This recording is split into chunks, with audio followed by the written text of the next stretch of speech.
मिथिला राज कोना कलेबै, मिथिला राज कोना कलेबै, मिथिला राज कोना कलेबै,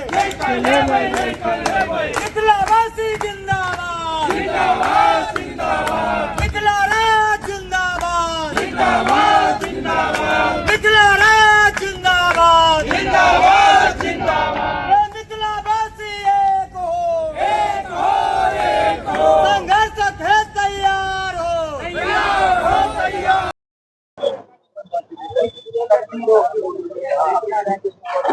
सर,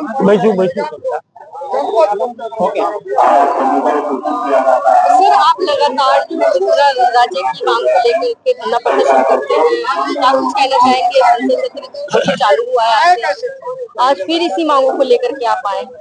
ये तो 22 साल से चल रहा है। जब मैथिली संविधान के 8वीं अनुसूची में आया उसके बाद से ही हम मिथिला राज की मांग कर रहे हैं। आदरणीय वाजपेयी जी मैथिली को संविधान में दिए थे और अनऑफिशियली बात में उन्होंने कहा था कि बैजू बाबू को, जो उनके साथ प्रतिनिधिमंडल था, जब मिथिला राज तो नहीं मांगोगे, मतलब उनका था जब मिथिला राज देंगे मांगोगे तो, लेकिन संजोग से ना उनकी सरकार आई और उसके बाद जितनी भी सरकार आई है, चाहे कांग्रेस की या बीजेपी की, मिथिला राज के बारे में किसी ने कुछ नहीं किया है। कितने राज्य बने और मोदी के शासन में तो पुनर्राज्य गठन आयोग भी नहीं बना है। किसी राज्य को बनाने के लिए 10 साल में एक भी राज्य नहीं बना है।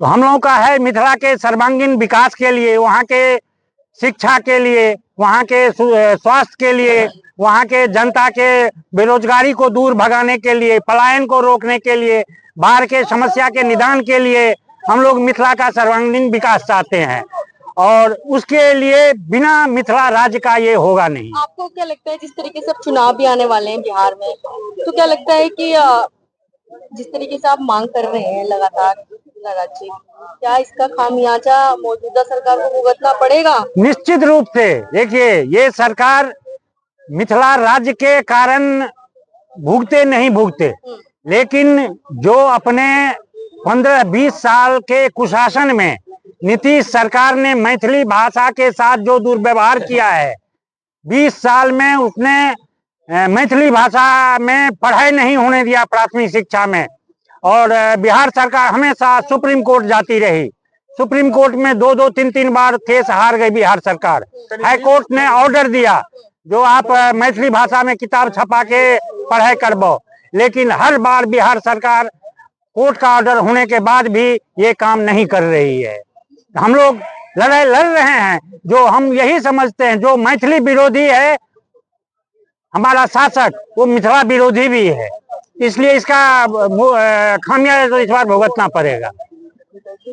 हमारे साथ और भी अशोक झा जी कलकत्ता, अशोक झा जी जुड़ चुके हैं जो कि कलकत्ता से आए हैं। सर, आप कलकत्ता से आए हैं और मिथिला राज्य की मांग कर रहे हैं। देखिए, जो आपको लगा कि जायज मांग जायज है बोल के तो आए हैं, नहीं तो नहीं आते।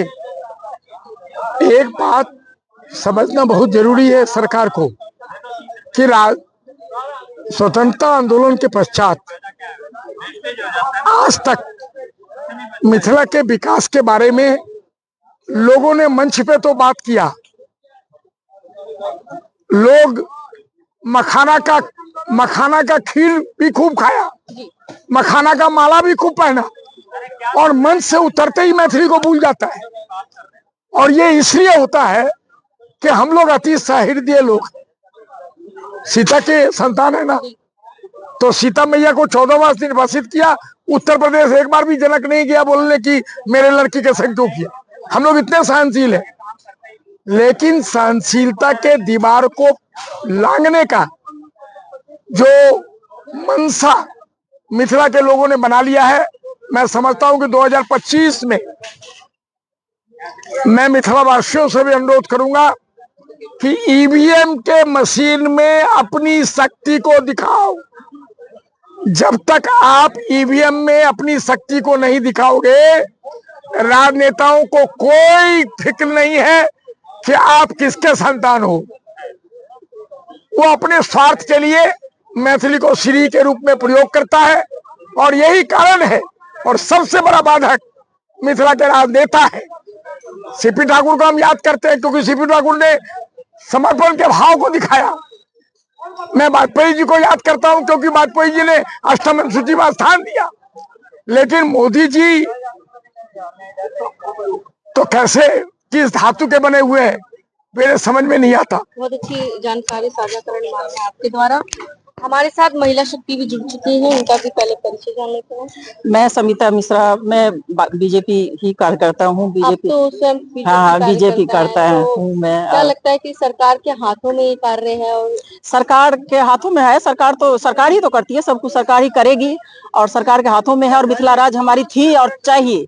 मिथिला राज कोई नया मांग नहीं है। मिथिला राज हमारी थी जिसको तोड़ के बिहार में मिला दिया गया, बिहार को काट के झारखंड बना दिया गया, मिथिला को कंगाल कर दिया गया। जितने हमारे पेपर मिल, जूट मिल, जो भी हमारे हाल रोजगार था सबको चौपट कर दिया गया। अब वहां से सारे युवा जो है वो पलायन कर रहे हैं। मिथिला राज का ऐसा, मिथिला का ये स्थिति है आज। जो अगर वोट पड़ेगा तो हमें नहीं लगता है कि मिथिला में एक भी अच्छे से सीट आएगा। इतना पलायन है, कोई नहीं है। हर एक घर महिला है, महिला होने के नाते क्या कुछ अपील करना चाहेंगे? मैं सरकार से यही अपील करूं कि मिथिला राज हमारी थी और हमें चाहिए। मिथिला राज चाहिए और लेके रहेंगे हम लोग, चाहे इसके लिए जहां तक हमें जाना पड़ेगा, आंदोलन करना पड़ेगा, उग्र रूप तैयार करना पड़ेगा। यहाँ से बिहार तक, दरभंगा तक, मधुबनी तक, जहां तक लगाना पड़ेगा, दल बल शक्ति से हम लोग तैयार है मिथिला राज लेने के लिए। धन्यवाद।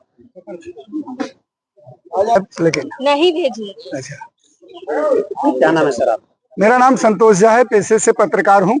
28 साल से पत्रकारिता कर रहा हूँ और लगभग 70 साल से अखिल भारतीय मिथिला राज संघर्ष समिति शीतकालीन और ग्रीष्मकालीन सत्र में धरना प्रदर्शन करते हैं।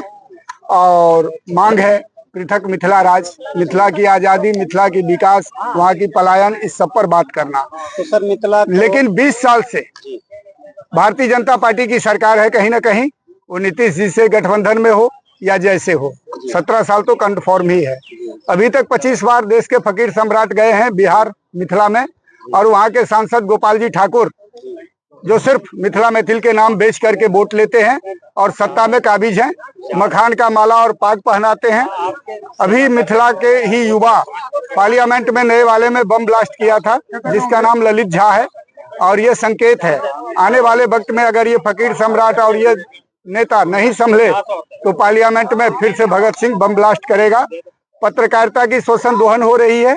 अभी आप लोग जो है डिजिटल मीडिया के पत्रकार हैं, अजीत अंजुमन के साथ बिहार में नाजायज मुकदमा हुआ है।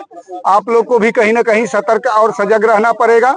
ये सत्ता की दलाली चल रही है और आने वाले 17-18 सितंबर के बाद फकीर सम्राट का सरकार गिर रहा है और ये जेल जाएंगे नरेंद्र दामोदर दास मोदी, गृह मंत्री अमित शाह। और मिथिला का आजादी तभी होगा जब मिथिला में बाहरी और बिहारी पार्टी को जूते का सलाम होगा और मिथिला पुत्र का सलाम होगा, तभी जाकर के मिथिला आजाद होगा। बिना बलि दिए हुए आजादी नहीं हो सकता। 70 साल से हमारे बुजुर्ग जो है अपनी बिगुल फूंक रखे हैं, लेकिन अब सड़क से संसद तक संग्राम होगा, बलि देनी होगी, तभी मिथिला राज बन सकता है। सर 50 लोग आपके यहाँ पर प्रोग्राम में आए और आप बलि देने की बात कर रहे हो। 50 लोगों से नहीं, एक ही उल्लू साख पर अच्छे लगते हैं।